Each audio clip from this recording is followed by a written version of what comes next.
Фаль вақыт режимінде етілген әрекетлер Rapid Trident 2017 қылқара орбит әлемлерінің фаль басымағы башланды. Бұтын етілген әрекетлер тақлит моделлеме меркезі операторларының мониторларында акис етілі.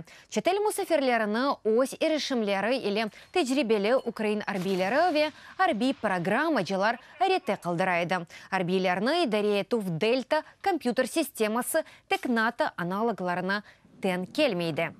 Құруф параметрлері ве идаре қолайлығы бойынша чоқусындан бір адым огдедар. Хатарлатам, Rapid Trident 2017 халқара тәлемлерінде Львив вилаятында Украина ве 15 шерик мемлекеттен 2,5 бенден зиеді арби иштирак еті. Тәлемлер сентябрінің 11-інде башланды ве 23-не қадар сүрежек.